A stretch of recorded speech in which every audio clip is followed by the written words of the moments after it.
kinds of groups in terms of male and females, in terms of young people and old people, ageism at work. So how inclusive is your organization on onboarding and induction? On talent, how inclusive are you? Are you still developing the same kind of people without looking into other skills and capability? When you conduct recruitment and do interviews, how inclusive is that? Hence, I was saying inclusion. We look at the company processes and systems, the way of doing things, and say, how inclusive are those? Belonging, I can work in an organization, but still feel as though I don't belong. So belonging is different from diversity, inclusion. I can work for a big company, but still feel I don't belong in this organization. What do you mean by that? The way things are done, the fact that there are certain people who are favorites, and it speaks to what we're talking about today. If I don't get feedback, that I don't feel like I belong in this company. I get told that this is how things were used to be done, so you also must do that. All I've done so far is to give you a high level definition of diversity. And I define diversity beyond race or gender. I said there's diversity in terms of skill, diversity in terms of education. Look at me, Samkelo and Kefa. We are both African males, but our experiences are not the same. His background, his education, his lenses, his perspective is different from mine. He's in Kenya, I'm in South Africa. Age, we are not the same. Our interests are also not the same. Our job titles, our roles are not the same. I'm trying to show you that diversity is beyond race and gender. Can you look into your organization now and put in the chat box what diversity exists in your organization? I'm giving you only 1 minute, and please put it in the chat box.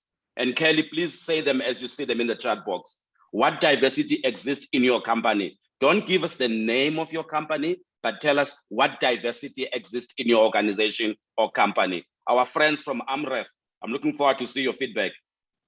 Only 1 minute. Kelly, if you can just read it for me as it comes across.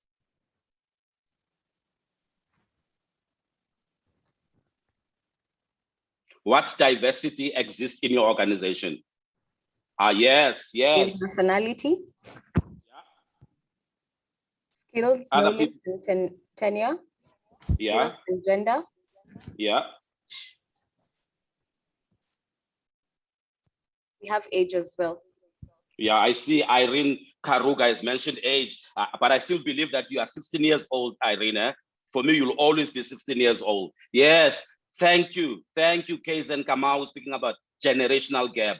Because yes, we come from different generations, diverse workforce. Also, the work we do is diverse. Somebody working in finance is not the same as somebody working with our friends in marketing. Speaking of brand activation, how important is the brand in market? Gender as well, okay? That's very good. Thanks, experience comes out a lot, and we could work in the same company, but have different experience. Just for clarity, when we say experience, we don't only mean the number of years you have worked.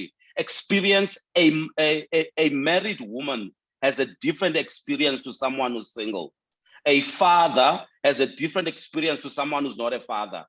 As someone who was raised up by a single mother has a different experience to someone who came from a married family. Someone who's religious, either Islam or Christian or Hindu, has a different experience than someone who is agnostic. Don't limit experience to the number of work, your background, the way you grew up, your socialization, your exposure. All of that you bring to work. The way you were raised, structure, chaos, it affects you at work. Hence, I'm saying diversity is important. Thank you very much, Kelly, for reading those for us. So I've explained diversity, and then I spoke about inclusion being processes and system. For our friends, those of you who are working in HR, tell me some of the HR processes we have, and put them in the chat box, please. What are some of the HR processes we have in companies, or people processes we have in companies? I'm thinking of recruitment. That's a process on its own. Other processes, please put it in the chat box. What are other HR or people practices that we have? Yes, performance management. And that on its own is a process, by the way. Yes, Kaiser, you are really killing it today. Anyone else? Welcome, Christabel. Induction, yes, you are, but I did mention induction. Patrice, you're not being fair now, Patrice. I did mention induction. I'm looking for other people practices in your company that your organization already has.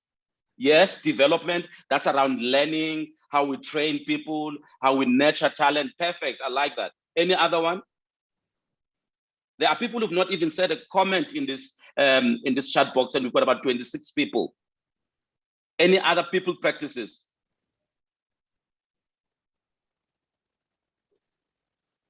Kelly, I've only read 3. Is there any coming on your side? Yeah, nationality. Yeah, I will allow for now, even though I'll put it under diversity. Yes. Oh, thank you for mentioning rewards and remuneration. Appraisals, yes, Celine, part of performance management.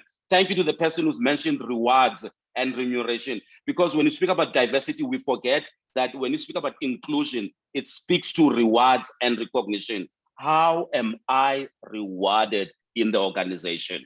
In terms of salary, in terms of my job grade, all of those affect diversity, inclusion, and belonging. Because there's a research that's been done globally. It shows that women, females, earn for the same role. So if Kelly is doing the same role as Samkelo, I'm going to use you. Thank you for employee relations. That's a process as well. If Samkelo and Kelly are doing the same role, the same title, chances are high that Samkelo will earn 35% more than Kelly.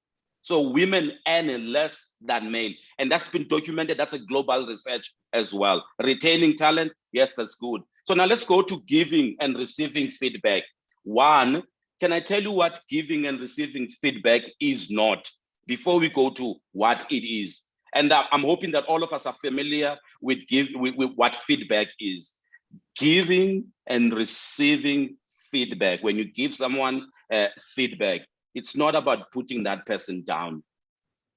It's not about only highlighting that person's faults only. All I'm doing now, I'm simply explaining what feedback giving is not. It's not putting the person down. It's not only highlighting the person's failure. It's not catching the person when he or she makes mistake. It's not embarrassing the person during a staff meeting or a team meeting.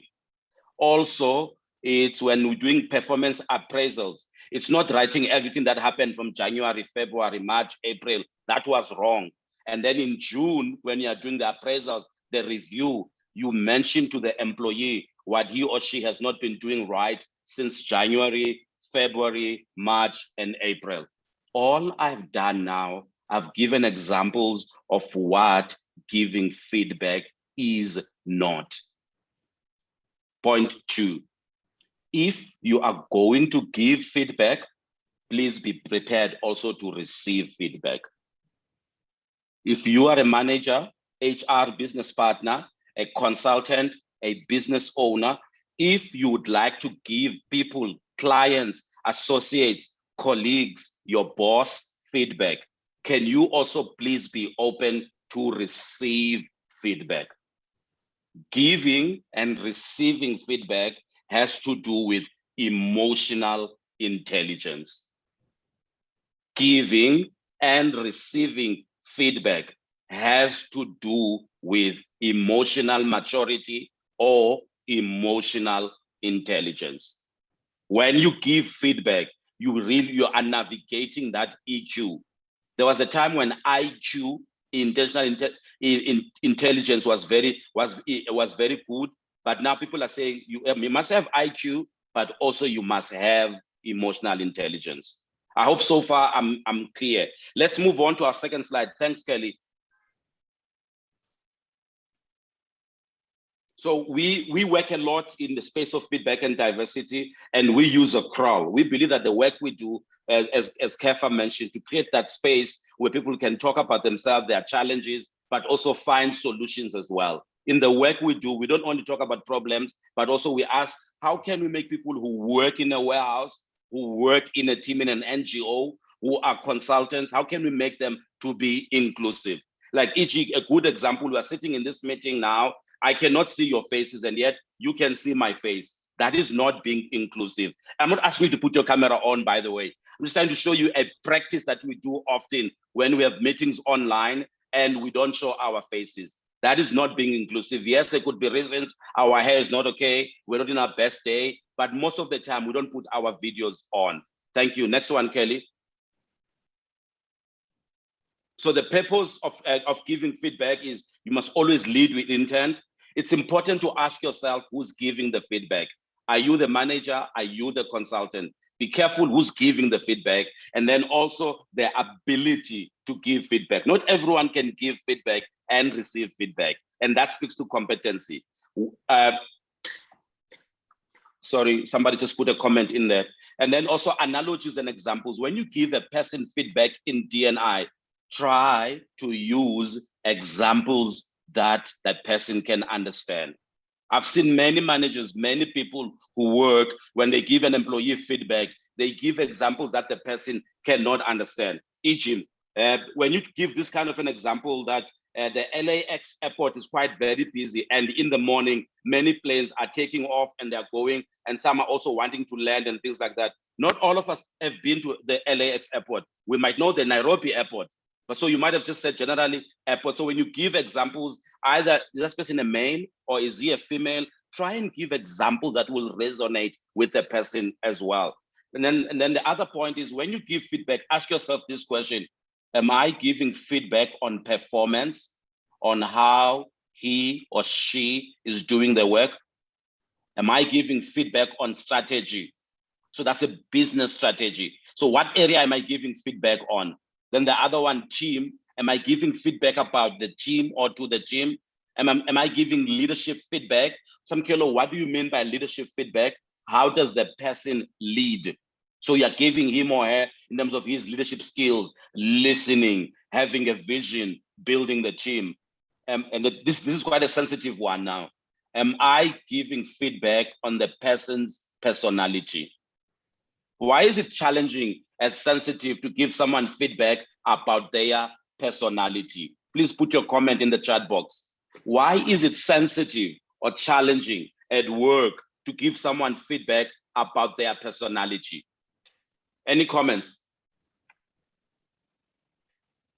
Why is it quite a sensitive issue when I'm working with you in a team and you give me feedback, or you give Kefa or Kelly or Martin or Christabel feedback about our personality, the way we are, the way we are wired? Why is that a challenge?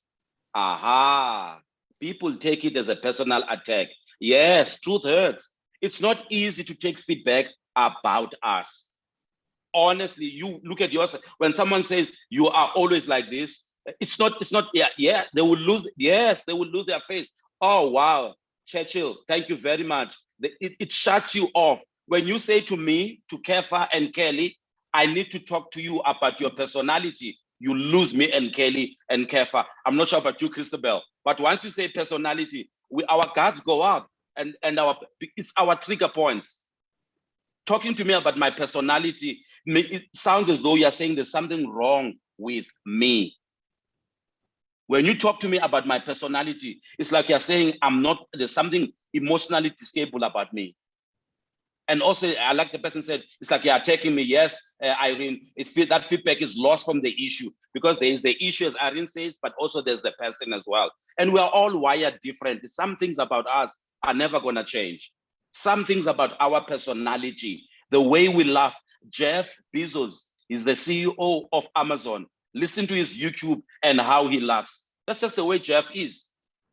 Bill Gates, the CEO of Microsoft, look at his personality. He's not your energetic, charismatic person. Now, if I say to Bill Gates, you must be more energetic and charismatic, I'm asking him to change who he is. Yes, Joyce Mbiti, it's subjective and it cannot be measured and verified as well. Thank you very much for those comments. And thank you.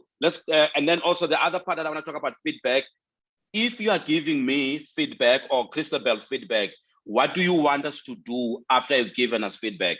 Because calling me into an office or sending me an email about an issue, but not telling me how you want things to be changed, to be improved, you did not give me feedback.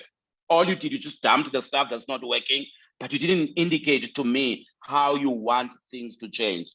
And then my second last point, men and women receive feedback differently. Samkelo, what do you mean by that? What do I mean by that? Male and female interpret, receive, analyze, take feedback differently. Comment on the chat box, please. What do I mean by that? Male and female, the same feedback, we can take it differently. What do I mean by that? I'll wait for your comments.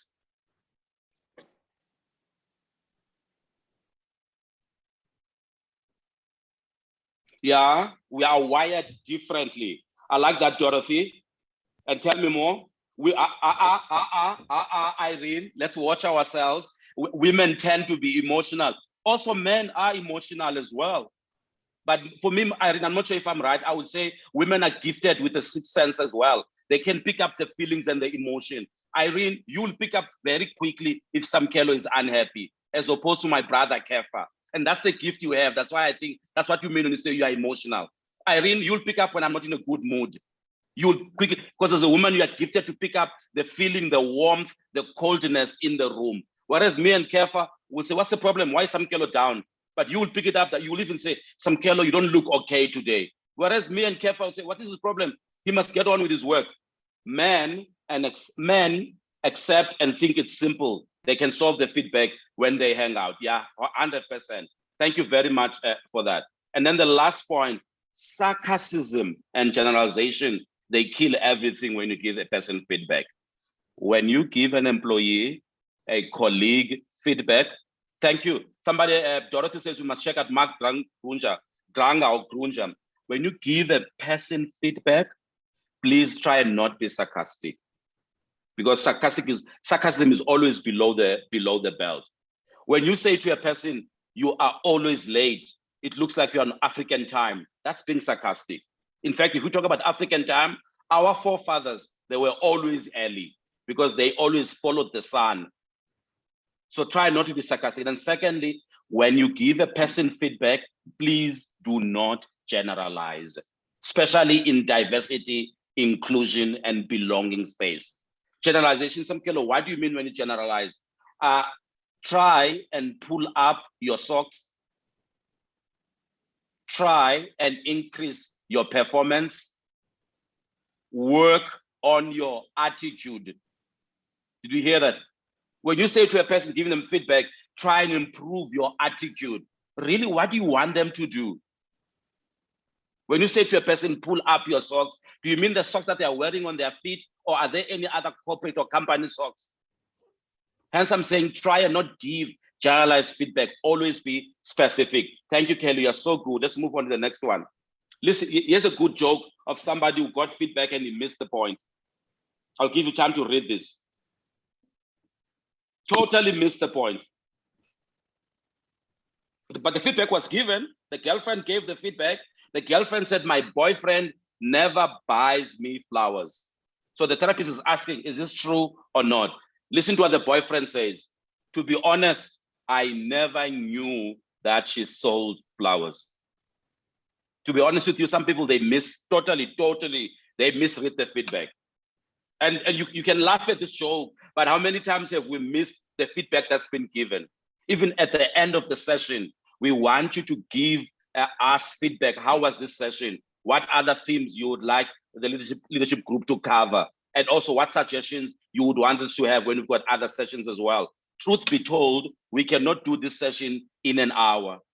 You need more time. So you might want a half a day or a seminar, or you might want to invite the leadership group to do it for your company. Please feel free, but please be specific. Don't use words like, it was a very good session.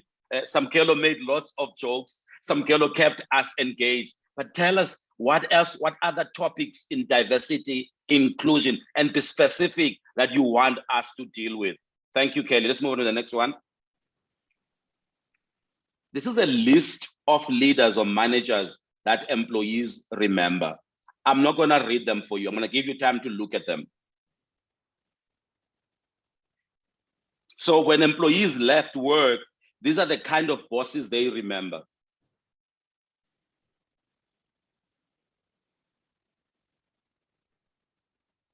If you are a manager, you are a leader, ask yourself, will your team say any of those about you? Our leader, our manager led by example. Our leader, our manager inspired us to stretch higher. Our leader, our manager, our supervisor provided us a safe place, provided us a safe place to grow. Thanks, Kelly. Let's move on to the next one. So with everything that we're discussing here, you can sit and listen to it, but it will only apply or make sense to the extent that you are able and willing for it to challenge you. When someone gives you feedback, only you can choose to take that feedback, digest that feedback, and make something about it. When someone gives you feedback, you're the only one who can accept that feedback, allow it to challenge you, or grow from that feedback. Thanks, Kelly.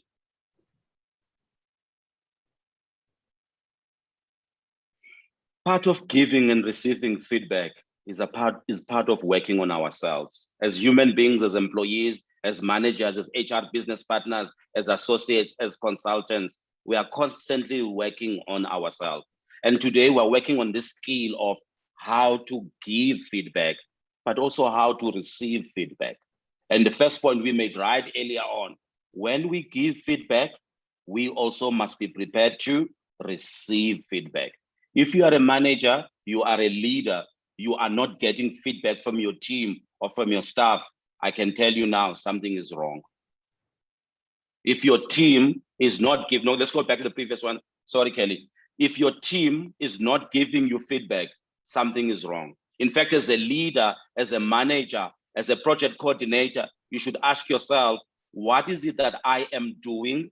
Martin Odoro will take it further and say, because he's a coach, what is that I am not doing that makes it hard for people to give me feedback? It can be hard to give a boss, a manager who is perfect to give feedback. It can be hard if your boss is always perfect, knows everything, and is full of himself. It can be hard to give him or her feedback.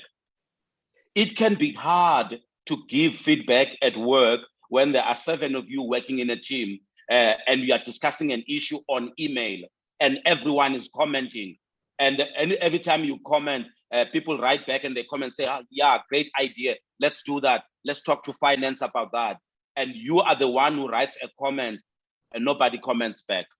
We are discussing a project on email. The boss comments and everyone comments. You put up a suggestion and no one comments. It can be hard to give feedback in those kind of scenarios. Someone once said it very well. He said, my door is always open and feel free to come and give me feedback. The employees retorted back, and this is what the employees said. It's quite challenging to go into the boss's office and give feedback when in the office there is a lion. It's not easy. Our boss says his office is always open, we can come in. But why would we go into the office when there's a lion in the office? The point I'm making here is giving, receiving feedback is part of working on yourself. Just to close this slide, if people work with you as colleagues, if you lead people, even when they are silent, they are still giving you feedback. Even in silence, your colleagues, your team, your wife, your husband, the cashier, the traffic officer, they are all giving you feedback. Silence is very powerful. What do I mean when I say even when they are silent, they are still giving you feedback? Please put your comments in the chat box. I'm saying, well, even when people are silent, they are giving you feedback. We've got about 6 minutes. What do I mean? Put your comments in the chat box that even when people are silent, they are giving us feedback.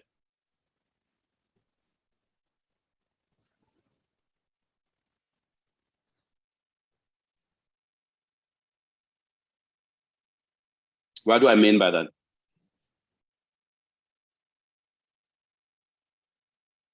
Yep. Spot on.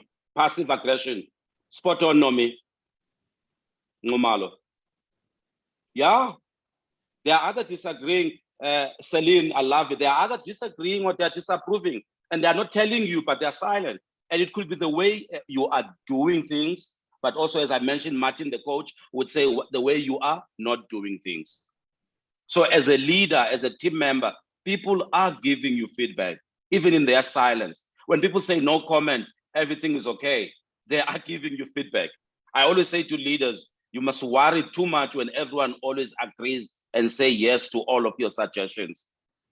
It's a yes, wow, Patrice, I like that. Patrice, I like that. It's a non-verbal aspect of communicating, either playing safe, wow, or not agreeing with what is going on. And hence that term, Patrice, being that term, Patrice, of being passive aggressive. So I don't agree with what's going on, but I'm gonna keep silent. And sometimes you will never know. Thanks, Kate. Let's move on to the next one. I'm conscious of time. Wisdom is like fire. People take it from others. And that's the same with giving and receiving feedback. You get wisdom, you learn from others. Thank you, Kelly. Next one.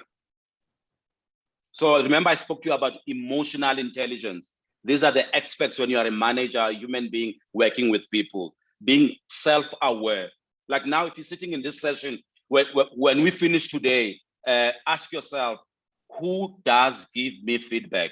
Somebody once said it so well. He said, if you get the same feedback from 3 different people, chances are that it's true.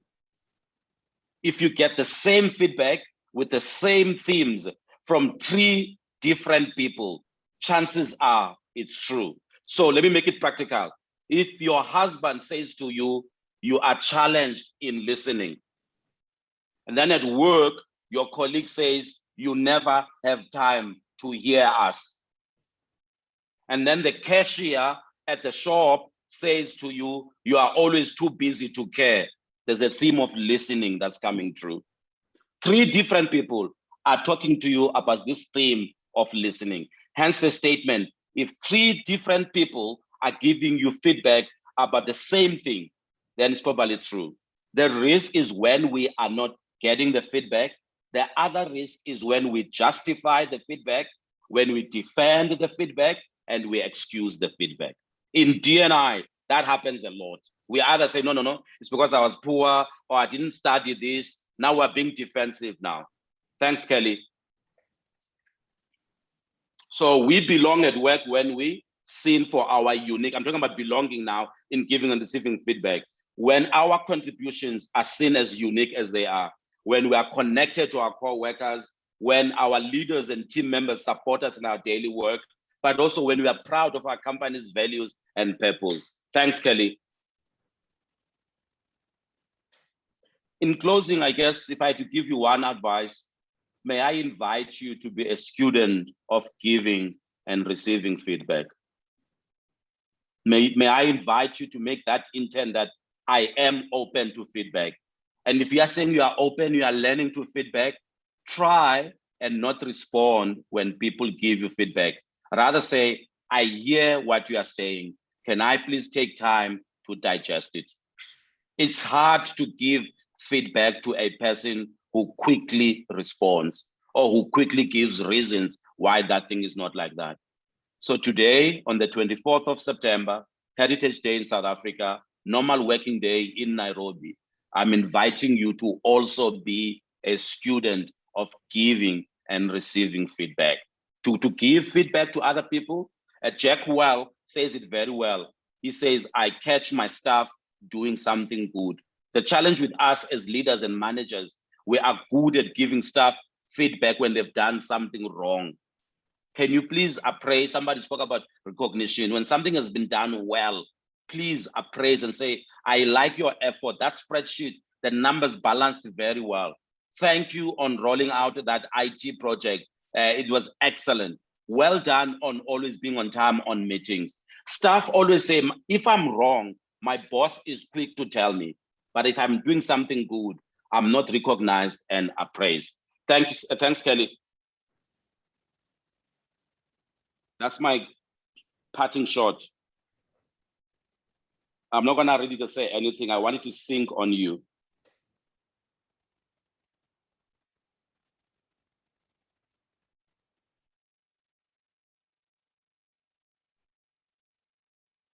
Thanks, Kelly. With our partners, the leadership group, we do run these sessions on giving and receiving feedback or diversity, inclusion, and belonging. Speak to Kefa, speak to Kelly. Thank you very much. If you've got any questions, feel free to send them to Kelly and to Kefa. Our theme today was, how do I give feedback, but also how do I receive feedback? And we close by saying, people don't care how much you know until they know that you care. Asante sana. Thank you very much, Samkelo Blom, for that very passionate presentation. Can we all give him a virtual clap, please? Thanks, Kefa. You can go down to your reactions and do that. And in the meantime, I just want to wind up by sharing with you a couple of programs that are coming up from us over the coming few months.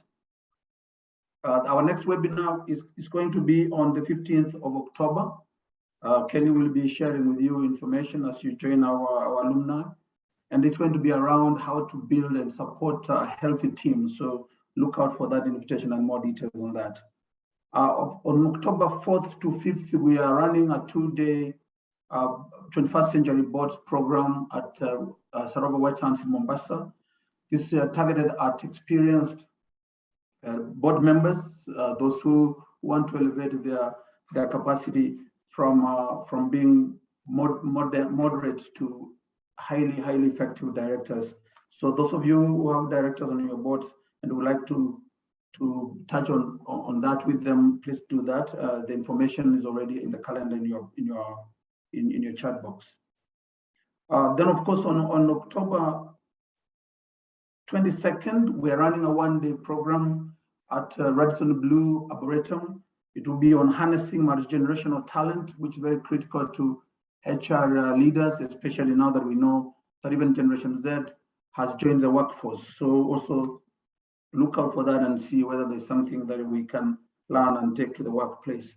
On November 2nd and 3rd, we are running a workshop for SMEs. It will be on 4 sites. That's a new approach to creating strategies. So we are looking forward to seeing some of you who are running or are involved in SMEs to be able to join us in Russia. And some information on that will as well be sent out to include in the program. On 29th of November, we're also running another 1-day program, which as well will be at Radisson Blu, a very important one here on 360-degree leadership. This is a program that enables you to grasp how to communicate both upwards, across, as well as downwards. We'll be sending out information as well about that, and hopefully you have put it down somewhere to consider joining us. I want to thank you very much for being with us and also for your contribution today, and wish you a very good day and exciting lunch. Sorry, Kelly. Sorry, Kefa. If anyone has got questions, Kelly says we should ask them. If anyone has got any questions, just for 2 minutes. Sorry about that, Kefa. I'm being led by Kelly. Yeah. Okay, let's go ahead. Is anyone who's got any questions around giving and receiving feedback?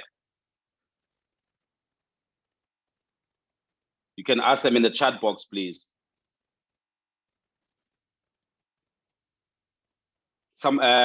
Jessica has asked that we share this this as well, this note. I don't see any questions on my side. Is there any on your side, Kelly? Or no, there are no questions. Sorry, Kefa, you can close. Sorry about that. Thank you. All right, so thank you very much. I want to thank you once again for being with us, and do wish you a great weekend ahead, a great afternoon today, and those of you who are going to be hanging out and sorting out feedback later in the evening, do enjoy yourself. Thank you very much and goodbye.